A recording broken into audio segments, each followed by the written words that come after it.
الحمدللہ رب العالمین والصلاة والسلام علی من کان نبیا وآدم بین الماء والتین اما بعد فاعوذ باللہ من الشیطان الرجیم بسم اللہ الرحمن الرحیم۔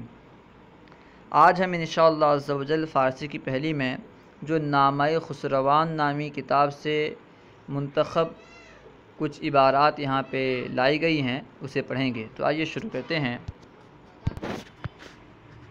انتخاب از نامہ خسروان بنام بخشدہ مہربان۔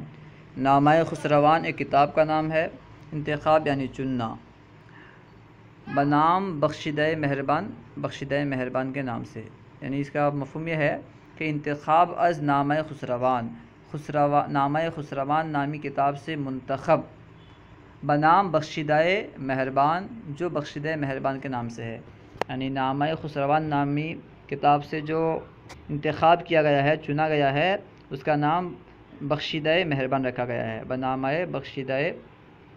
بنام بخشدہ مہربان، بخشدہ مہربان، ٹھیک ہے۔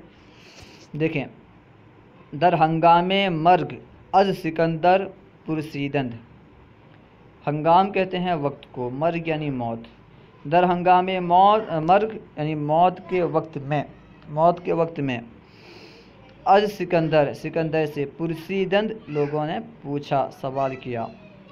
در ہنگام مرگ از سکندر پرسیدند، موت کے وقت سکندر سے لوگوں نے پوچھا، یہ کہیں کہ حالت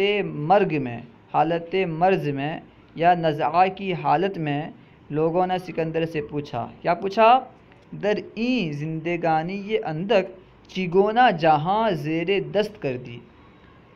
در یعنی میں، این زندگانی یہ اندک، این یعنی یہ زندگانی یہ اندک، مختصر زندگی، تھوڑی زندگی، کم زندگی۔ چگونا یعنی کس طرح، جہاں یعنی دنیا۔ زیر دست کا ترجمہ مغلوب بھی کر سکتے ہیں، مغلوب کرنا، یا یہ بھی کہہ سکتے ہیں کہ قبضہ کرنا، یا یہ کہہ سکتے ہیں کہ تعبیہ کرنا۔ زیر دست کا لغوی معنی ہوتا ہے ہاتھ کے نیچے کرنا، ہاتھ کے نیچے کرنا یعنی اپنا حکم چلانا، اس پہ قبضہ کرنا، تعبیہ کرنا، اس طرح کئی معنی ہو سکتے ہیں، ٹھیک ہے۔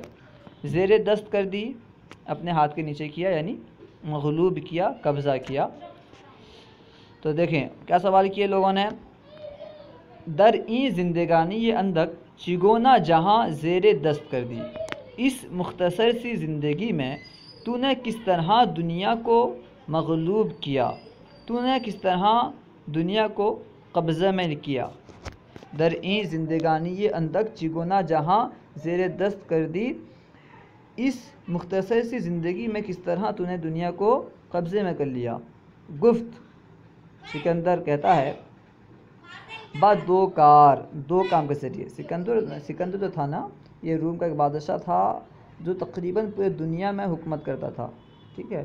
وہ کہتا ہے دو کاموں کے ذریعے میں پورے دنیا میں قابض ہو گیا، پورے دنیا کا قبضہ کر لیا۔ وہ دو کام کیا ہیں؟ نخست آنکے دشمنا را ناچار کردم۔ پہلا کام یہ ہے کہ دشمنوں کو میں نے مجبور کر دیا۔ آنکے دشمنا را ناچار کردم، دشمنوں کو میں نے ناچار کر دیا، مجبور کر دیا۔ کس بات پر؟ کہ دوست من شوند، کہ وہ میرے دوست ہو جائیں۔ پہلا کام کیا تھا کہ میں نے دشمنوں کو مجبور کر دیا کہ وہ میرے دوست ہو جائیں، ٹھیک ہے، پہلا کام۔ دوم، دوستانم را نگزاردم، کہ دشمن گردند۔ دوسرا کام یہ تھا کہ میں نے دوستوں کو نہیں چھوڑا کہ وہ میرے دشمن ہو جائیں، میں دوستوں کو چھوڑا ہی نہیں کہ وہ میرے دشمن ہو جائیں۔ ان دو کاموں کے ذریعے سے میں پوری دنیا میں قابض ہو گیا۔ اور ایک مرتبہ یہاں تک ترجمہ دیکھیں، در ہنگام مرگ از سکندر پرسیدند، در این زندگانی یہ اندک چگونا جہاں زیر دست کر دی۔ مرگ موت میں یعنی نزعہ کی حالت میں لوگوں نے سکندر سے پوچھا کہ اس مختصر سی زندگی میں کس طرح تو نے پوری دنیا پر قبضہ کر لیا۔ سکندر نے کہا، دو کام کے ذریعے، نخست آنکے دشمنا را ناچار کردم۔ پہلی چیز یہ ہے، پہلا کام یہ ہے کہ میں نے دشمنوں کو مجبور کر دیا کہ دوست من شوند، کہ وہ میرے دوست ہو جائیں۔ و دوم دوستانم را نہ گزاردم، اور دوسرا کام یہ تھا کہ میں نے دوستوں کو نہیں چھوڑا کہ دشمن گردن کہ وہ دشمن ہو جائیں۔ دو چیز است کے فراموش نہ باید کرد، دو چیز ہے کہ جسے نہیں بھولنا چاہیے، جسے فراموش نہیں کرنا چاہیے۔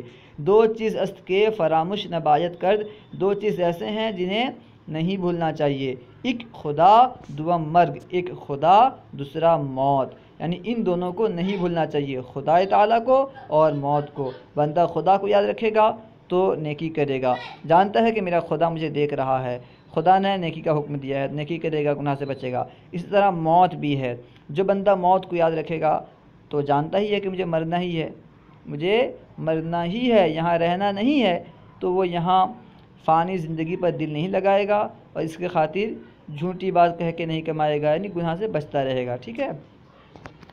یعنی دو چیز ایسے ہیں جنہیں نہیں بھولنا چاہیے، نمبر ایک خدا، نمبر دو موت۔ دو چیز است کے از یاد باید برد، دو چیز ایسے ہیں جنہیں یاد سے بھلا دینا چاہیے، یعنی انہیں بھول جانا چاہیے۔ کیا ہے؟ ایک نیکی کے بکسے کنی، دوم بدی کے کسے بتو کند۔ پہلی چیز وہ نیکی ہے جو تو کسی آدمی کے ساتھ کرے، ایک نیکی کے بکسے کنی، وہ نیکی جو کہ تو کسی آدمی سے کرے، جو تو کسی کے ساتھ کرے۔ دوسری چیز کیا ہے؟ بدی کے کسے بتو کند، وہ برائی جو کوئی تیرے ساتھ کرے۔ ہر کس بکنگاش کار کند، جو شخص کے صلاح اور مشورے سے کام کرتا ہے، کنگاش کا معنی صلاح و مشورہ، ٹھیک ہے۔ ہر کس بکنگاش کار کند، جو شخص کے صلاح اور مشورے سے کام کرتا ہے، ہموار آسودہ است، ہمیشہ آسودہ رہتا ہے، ہمیشہ خوشحال رہتا ہے۔ ہموار یعنی ہمیشہ، ہموار آسودہ است، ہمیشہ خوشحال رہتا ہے۔ بعد دوستاں دوستی نیکو است، دوستوں کے ساتھ دوستی کرنا نیکی ہے، جو دوست ہیں ان کے ساتھ دوستی کرنا، دوستی سے پیش آنا، یہ نیکی ہے، اچھائی ہے، اچھا کام ہے، ٹھیک ہے۔ وہ بزرگوار است کے با دشمنا نیز نیکو کاری کنند، اور بڑی چیز یہ ہے، بڑی بات یہ ہے، بزرگوار است، یعنی بڑی بات یہ ہے، اس سے بڑی بات یہ ہے کہ با دشمنا، دشمنوں کے ساتھ، نیز نیکو کاری کند، دشمنوں کے ساتھ بھی نیکی کی جائے، بھلائی کی جائے۔ دوستوں کے ساتھ دوستی کرنا تو اچھی بات ہے ہی، کہ دوستی کر رہا ہے، وہ ہمارے ساتھ اچھائی سے پیش آتا ہے، ہم بھی اس کے ساتھ اچھائی سے پیش آئیں اور اس کے ساتھ بھلائی کریں، یہ تو اچھی بات ہے، لیکن اس سے بڑی بات یہ ہے کہ دشمن کے ساتھ اچھائی سے پیش آئیں، بھلائی سے پیش آئیں اور اس کے ساتھ اچھا معاملہ کریں۔ وہی کہا جا رہا ہے کہ بزرگوار است کے با دشمنا نیز نیکو کاری کند، اور اس سے بڑی بات یہ ہے کہ دشمنوں کے ساتھ بھی نیکی کی جائے، بھلائی کی جائے۔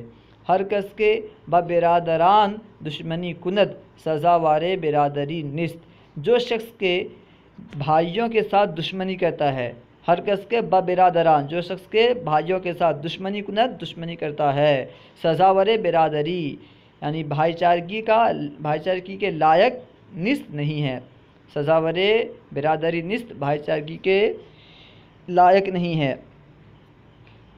بھائی چارگی کے لائق نہیں ہے، ٹھیک ہے۔ پھر انشاءاللہ عز و جل آئندہ ہم انتخاب از کلیات قانی پڑھیں گے۔ تو اگر کہیں کوئی بات آپ کو سمجھ میں نہ آئی ہو یا کوئی سوال کرنا چاہتے ہوں تو کمنٹ باکس میں سوال کریں، انشاءاللہ عز و جل آپ کو جواب مل جائے گا۔ ہمارے یوٹیوب چینل فیضان درس نظامی کو سبسکرائب کریں، اور اگر کہیں غلطی پائیں تو ضرور اصلاح فرمائیں۔ السلام علیکم ورحمۃ اللہ وبرکاتہ۔